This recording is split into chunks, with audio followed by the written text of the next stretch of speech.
आप देख रहे हैं पूजा टीवी 24। आज हमारी मुलाकात मांझी आमदार रूपेश महात्रे से हुई। आपको बता दें कि 25 मई को मांझी आमदार रूपेश महात्रे की मुलाकात मुंबई में पर्यावरण व पर्यटन महाराष्ट्र राज्य मंत्री आदित्य ठाकरे से हुई। रूपेश महात्रे और आदित्य ठाकरे के बीच भिवंडी शहर की कुछ समस्याओं व कोविड काल में भिवंडी शहर की हालात पर चर्चा हुई। इस मुलाकात को लेकर हमने सवाल किया तो उन्होंने बताया कि वड़ाला तालाब और भादवड़ गाँव के तालाब का शुद्धिकरण व नवीनीकरण पर चर्चा हुई।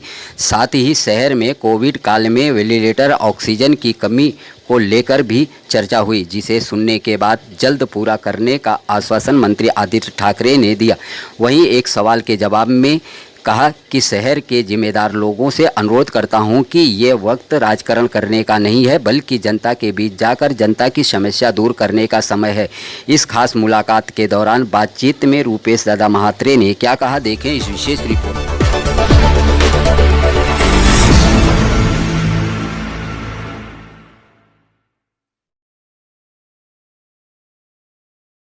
महात्रे साहब, अभी कुछ दिन पहले आपने राज्य मंत्री पर्यावरण मंत्री आदित्य ठाकरे साहब से मुलाकात किया भिवंडी की कुछ समस्याओं को लेकर। आपको किन किन मुद्दों पे वहाँ पे चर्चा हुई और क्या क्या आश्वासन मिला, जरा कुछ जानकारी देंगे इस मुलाकात का। कल ही हमने हमारे आदरणीय शिवसेना नेता राज्य शिष्टाचार मंत्री पर्यावरण मंत्री माननीय आदित्य जी ठाकरे साहब से मुलाकात की। हमारे यहाँ का भादवड़ तालाब का 3.5 करोड़ का जो एस्टीमेट था वो मंजूर था, लेकिन ये कोविड की वजह से पिछले 12 अप्रैल को एक जीआर निकाला गया, उसमें वो काम रद्द दिखाया गया। उसका 10% पेमेंट भी कॉरपोरेशन को जमा हुआ था, लेकिन वो काम रद्द होने की वजह से हमने उनसे मुलाकात की और भादवड़ तालाब के लिए जो एस्टीमेट बना हुआ था वो एस्टीमेट वापस रिवाइज करने के लिए उनको हमने विनंती की। साथ ही साथ में वराल देवी तालाब के लिए 6 करोड़ रुपए का एस्टीमेट भी जो पिछले इसी में मंजूर किया गया था, वो भी काम वापस से रिवाइज करने के लिए उनको विनंती की और उन्होंने हमको आश्वासन दिया कल के दोनों काम हम जल्द से जल्द आने वाले इसमें आराखड़े में वराल देवी का भी काम लेते हैं और भादवड़ का जैसे भादवड़ तालाब का जो काम है वो जैसे था वैसे ही आपको दिया जाएगा, ये आश्वासन उन्होंने दिया। साथ ही साथ उन्होंने कोविड के बारे में भिवंडी शहर के कोविड के बारे में चर्चा की कि भिवंडी शहर में कोविड के जो पेशेंट किस तरह से कम हुए ज़्यादा हुए, इसके बारे में हमसे चर्चा करने के बाद हमने उनको बताया कि भिवंडी अभी कंट्रोल में है और भिवंडी में अगर शहर का भी देखा जाएगा तो ग्रामीण से लेकर पूरा लोड भिवंडी शहर पे आता है, तो भिवंडी शहर में और ज़्यादा व्यवस्था होनी चाहिए और इसके लिए जैसे कि खुदा बख्श हॉल में वेंटिलेटर बढ़ाए गए और वहाँ पर अच्छी सुविधा भी है। इसी तरह की सुविधा वराल देवी हॉल में जो वराल देवी मंगल भवन है वहाँ पर ऑक्सीजन बेड है, लेकिन वेंटिलेटर बेड नहीं है, तो वेंटिलेटर बेड के लिए आप कोशिश करेंगे तो अच्छा रहेगा, ये हमने उनको बोला। तो उन्होंने वेंटिलेटर जल्द से जल्द आपको दिए जाएंगे और वेंटिलेटर की सुविधा करके देने का आश्वासन उन्होंने दिया है। कल इसी बारे में हमने मुलाकात की थी और उसमें हमको हमारे मंत्री जी ने पॉजिटिव आश्वासन दिया है, वो काम जल्द से जल्द हम पूरा करेंगे, हमको विश्वास है। जनता को किसी प्रकार का संदेश देना चाहेंगे अभी जो इस हालात में जो चल रहा है कोविड का?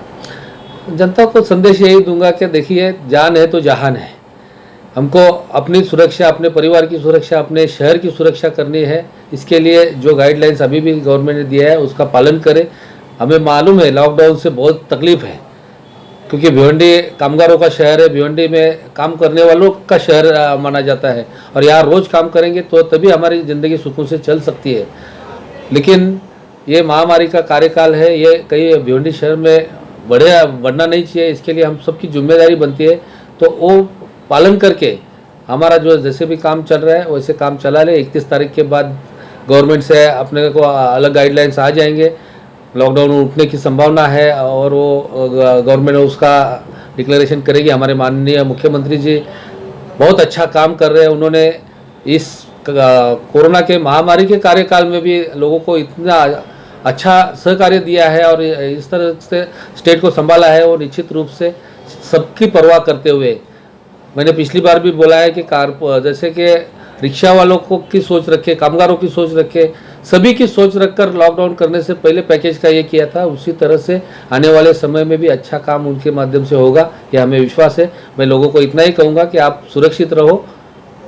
आने वाले समय में ये कोरोना को हम हराकर फिर से अपनी ज़िंदगी के सुकून से जी सकते हैं, इस तरह का काम हम सबको करना है। यही मैं आपको आपके माध्यम से संदेश देता हूँ। सर, मैं एक सवाल है मेरा, शहर में इस समय समस्याएं बहुत है, मानसून जल्द आने वाला है और ये राजकारण ज़्यादा चल रहा है, लोग जनता की तकलीफें कोई देख नहीं रहे। इसके बारे में, राजकारण के बारे में और जनता की तकलीफ को लेकर के आप कुछ कहना चाहेंगे? देखिए, अभी ये कोरोना के महामारी है, साथ ही साथ में नैसर्गिक आपत्ति जैसे चक्रवादल जैसे नैसर्गिक आपत्ति का भी सामना हम सबको करना पड़ रहा है।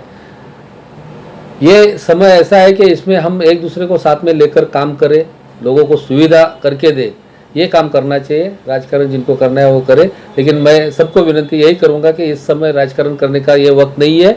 इस समय एक दूसरे का साथ निभाकर एक दूसरे को मदद करने का समय है। ये समय में एक दूसरे को मदद करते हुए ये जो समय है ये भी निकल जाएगा। इसके लिए आप लोग संयम से काम लें, इतना ही आपके माध्यम से कहूँगा।